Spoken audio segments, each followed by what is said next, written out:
great presentations from the previous two speakers. My slides are though a little content heavy as a designer that I am.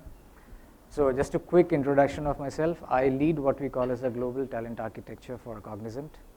My job is to envision future of work, big words, but we try and do it through our org design, roles framework, skills framework. What I have attempted today is to give you a view about the key and critical elements that are going into our design scopes.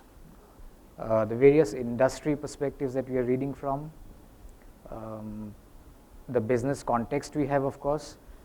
If any of you are here from services organizations, you will probably be able to relate a little bit more to this entire spec. But yeah, about 5-6 slides, and feel free to stop me wherever you want questions. Okay, so what I'm saying is there are some key 6 market shifts that we have picked up that we think is creating the perfect storm. This whole thing about Gen AI and agentic automation, that's really talking about it in every single forum that you could talk about. You know, we anticipate the key noticeable changes that you see, about 60 to 70% work could become automated. That's what a lot of reports are suggesting today. If you look at the World Economic Forum 25 report, if you look at Gartner's prediction of 25, if you look at the LinkedIn skills report, very strong suggestion about the automation part on work. Therefore, on the right side are the erosions that we possibly can witness. Titles is not equal to work anymore. I think that shift is very clear. Ladders that we have always built as org designers, you move from role A to role B to role C to role D, ladders will probably erode. Mid roles are likely to vanish, but this doesn't mean that people get unemployed, right? This is not to create terror and panic out here. But the point is, industry shifts are very obvious. Skills half-life is less than 3 years. I think all of us knows what the skill half-life is. This is the rate of erosion of skills. Just to give you a perspective, about 30 years back, the skills half-life was about 10 years. Today it's about less than 2 years. If you see about 40% of tech skills moving towards obsolescence in the next couple of years, taxonomies becomes absolutely obsolete, which means that all the roles and skills that we have designed in the last 10 years that stayed in a point in time is not going to furch. 22% job disruptions by 2030. Anybody has any idea why 2030 is so important? Anyone? One, thank you. One of the key reasons is World Economic Forum has committed to 1 billion people to be reskilled by 2030. That's a very key indicator. The United Nations have listed out 17 points about how skill shifts are going to happen. A lot of Gen Z and millennials that are currently using AI tools are going to get bored by that period of time. Baby boomers retirement. A lot of people from a previous generation are going to retire around that time. So 2030 becomes a very key indicator for a variety of reasons. And as a result, that you will see about 170 million jobs are assumed to get probably displaced. And with that same displacement, about 92 million jobs are expected to be new jobs that are going to come out. This is WEF report, right? So what does it mean? It means course job families will not work. All of us have created job family groups, job families, and tied it to our roles, business, learning, hiring. Those will not work anymore. No role life cycle. There was a role that we used to build, and we used to have a predictive life cycle of every single role. It's going to break. Pathways assumed 5 to 10 years. Now pathways can be as short as 18 months. Probably there will be no pathways. You will move, straight up. You will move horizontal. You will move diagonal. You can move anywhere. One of the most important pieces I think all of us need to follow are the AI Regulations Act. So the EU Act becomes an extremely critical piece that's already gone live. There are fines of about 35 million euros or up to 7% of an organization's revenue. So some of the mandates within the EU Act says that every single role that you hire for needs to be published. What you are paying them needs to be published. No role to compliance link is again rubbished. If you talk about the audit trails missing and you're able to go and pay the fine and get things going, this is going to be a big issue. India is implementing its own AI Act.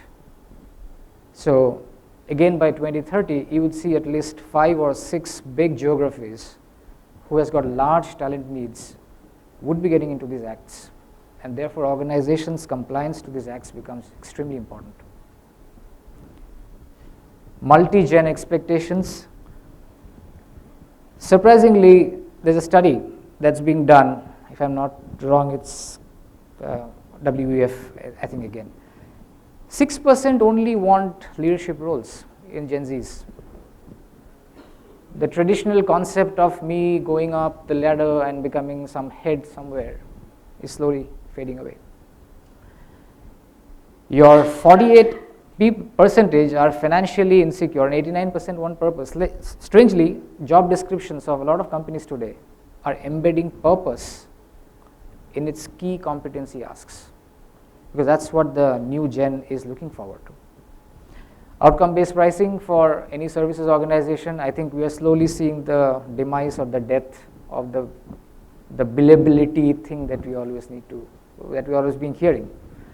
So billable hours to a very clear shift in the value of our delivery that we do. Utilization is not equal to value. Oh, we used to pride ourselves, we are moving our utilization from X percentage to Y percentage. That's not a value creation for customers and clients anymore. These are what we call as 6 shifts. There could be many more, but they're creating some perfect storm in a variety of ways. Therefore, all designers, org designers, team designers, institutional designers, there are some significant implications to design that keeps coming in. Skill progression, not titles. You need to set up hybrid pods. The AI fluency of your organization, you need to think through.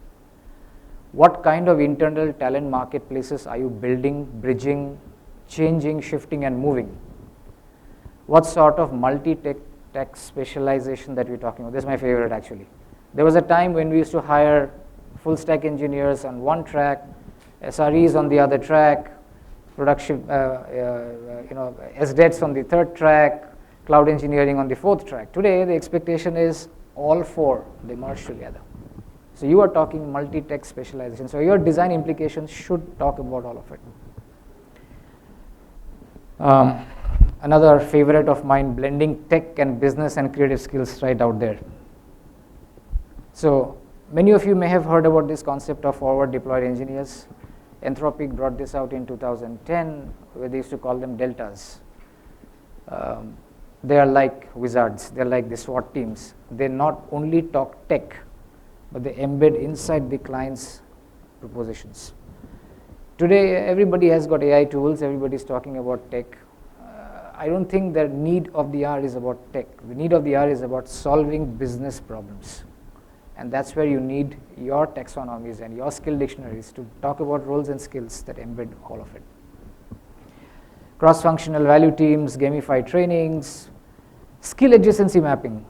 I think super critical for us to look at it. This is a legacy work that we used to do. Every skill had a mother skill and a sister skill and a brother skill. Now it's becoming even more important for the mapping to be done. So like that, there are about 22 implications that I've listed down. I'll pause for about 30 seconds for you guys to hover your eyes on it.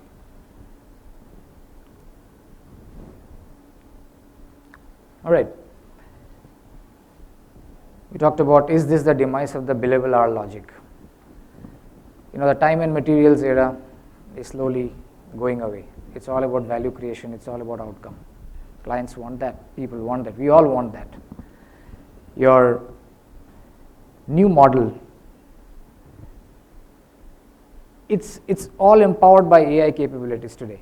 I mean, we would all like to think that it's not a threat, it's empowering us, it's making value to us. Yes, we are all right. But it's also true that the speed at which it's changing models, it's simply astonishing. The margins squeeze.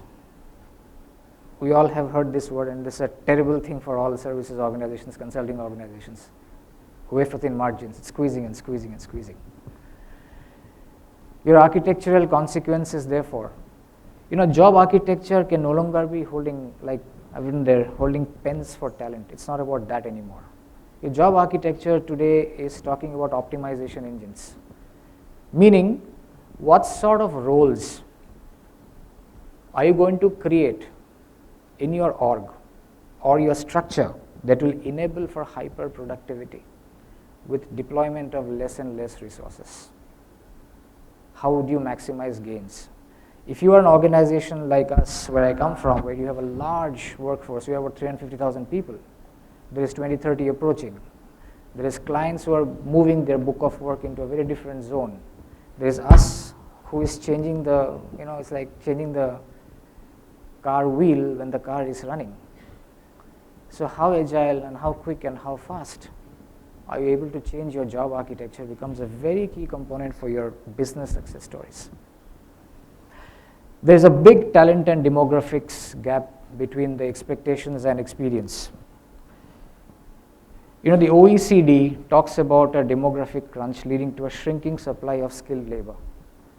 And because of that, these are all linked. I talked about the World Economic Forum 25 study, where World Economic Forum has actually talked about investing for 1 billion more skills, precisely to talk about bridging those skills. Companies can no longer solely buy talent. So it's not just a recruitment game anymore. You just can't hire for the fix. You have a problem today, you quickly hire people and you fix it. How good is your training engine? And you're training for what? You're training for today, you're training for tomorrow, you're training for a combination of today and tomorrow. What are you training for? How good is your design and your architecture enabling those key points of inflection that we are talking about? Skills should be treated as currency to enable internal mobility and dissolve silos. Now, we all are hearing skills is the new currency. Skills needs to be given a very different image. People are designing compensation based on skills. They're designing training programs based on skills. There was a time when this design used to hinge on roles.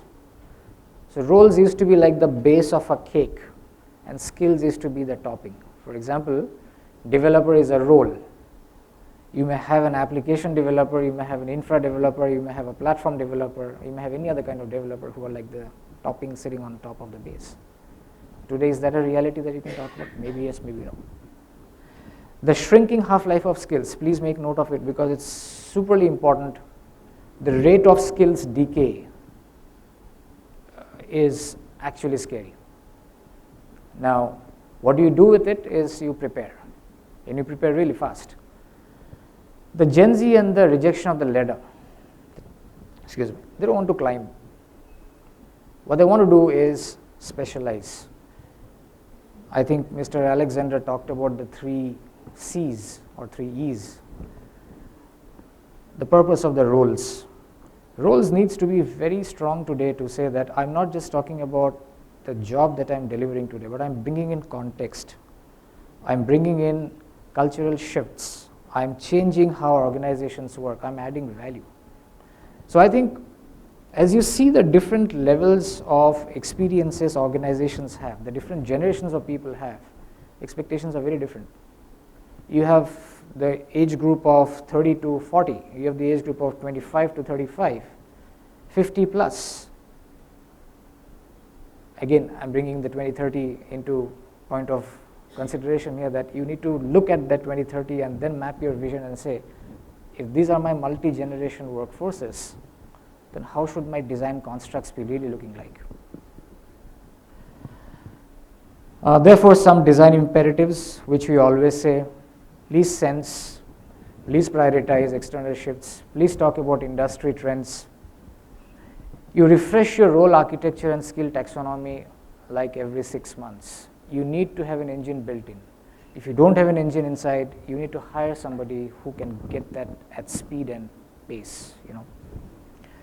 The proficiency and skill stacks tied to roles. I think it's very important that the price point of a skill today is tied to its proficiency. The price point of a role which used to be there 5 years back does not exist anymore. You pay for the skills. Therefore, how do you define fast and quick? The pathways and the bridge constructs across roles. So it's not just about creating horizontal, vertical, or tangential ladders. How do you get those bridges? So I think if I sum up the 4 areas, we're talking about the prioritization of skills and sensing it from the industry. Again, your business context is important. A company versus B company versus C companies, depending on your book of work, your priorities, your customer base, there will be context there. Refreshing your role architectures and skill taxonomy. One of the things, a lot of times companies are not able to add or retire skills fast. Now what pushes you to do that? How quick and how deep are your designers looking at your business context? I think that's a very important piece that we need to talk about. For all of your design to be successful, some of the execution imperatives, are you embedding your architecture and your shifts into your systems and talent processes? Most times in most companies you have recruiting systems don't talk to learning systems, they don't talk to internal, any other systems, they're all like disparate systems, all siloed. How are you embedding all of it into a single piece? Governance, extremely important and crucial piece for success stories. How are you governing? How are you ensuring that at different levels of your organization this is set in stone? Adoption and outcomes. What percentage of your skills have moved from point A to point B? What has been your proficiency shifts? How is it being consumed by your work? How many models have adopted as a result of the shifts? Outcomes. Adoption. What percentage of your population has actually started upskilling themselves into AI jobs, let's say for example. Narrative and change management. Extremely important, tied to communications and skills. But what is the narrative you are giving to your people? Why should somebody come and join you? Why should somebody be with you? Why should you have a space in front of your clients and customers? These are the 4 key design imperatives that we think is essential for success. And with that, it's a thank you from me. I don't know how much time we have, if there is any questions or anything that we want to have. So how do you see that coming up now? Because right now the customers might look at, okay, what is the value addition you bring to the table from the day one, right? So how that's going to be accommodated here? I don't think that's going to change. Okay. If you see the number of campus hires being done by the top 10 IT employers in India, you take the top 10 companies including ourselves, the numbers are not moving that bad. So you still continue to hire people from the campuses. The difference is when you are training them and deploying them into jobs, in active jobs with clients and customers, you will move towards multi-tech specializations. That's one. Middle managers, therefore, are going to see that crunch. Look at a traditional project model of a services company a year back, or even currently. You have a program manager. Under the program manager, you have various tower managers. Under the tower leads, you have skill leads. You have tech leads. You have developers, senior developers. That's how the stack is. Tomorrow, this stack is supposed to get clubbed together. So you will have AI-assisted tools. You will have AI augmentation. That will happen, where the roles of these developers or the estates or the SREs or the FSC engineers are going to get substantially sliced, and the tools are going to deliver that program. But that doesn't mean that the job goes away. It's just a different way of doing that job. AI-empowered engineers will come over. So your campus hires will continue to happen, your mid-managerial paths will continue to grow, but the displacement, new jobs coming in, old jobs going out, that displacement is going to be very, very dynamic. the upskilling part of students. See, there is a lot of, as you said, multi-tech stack training should be there for their colleges or even they join in the companies. How it can happen in future, as you said in the presentation? In the GCC construct only? Not only GCC, IT service concept, Okay. both, multi-country. See, if you look at the evolution of GCCs in India, they have been there for the last 20 years. I mean, Mumbai is a classic example. You had the banks out here, captives out here from ages altogether. GCCs will continue to grow in India. There are differentiated, there are different thought processes in terms of how exactly you see them moving over a period of time. Some say they're going to get stabilized, some say they're going to get moved away in the next 3 years. It depends on what values the GCC is expected to deliver back to their parent organization. But think of it from a talent construct in India. How many engineers pass out of all colleges in India? We all know the numbers. So the talent availability, the pool is humongous. So anything that you want to staff at a lower cost, you get the base out here in India. You don't get that in any other country excepting maybe Philippines to some extent. That's one part. Second part, your ability to source talent even at a higher level or at a middle level. Quick fixes into your supply chain to give back value to your customers. Again, India, the speed of that engine is very, very high. Third one, the overall cost of operations. GCCs 2 years back was only talking about cost as a value. Today they're not talking cost as a value. They've shifted away from cost as a value to value as a value. They're actually giving higher quality work deliverables compared to what they were giving before. So you look at cities like Hyderabad, you look at cities like Bangalore, Pune, GCCs are growing and mushrooming because the demand continues to be there. What happens after 2030 is something, a question that the whole industry is asking. So we can't really comment on that part. But as of today, I think GCCs hold a very strong sense of purpose and value in the Indian system.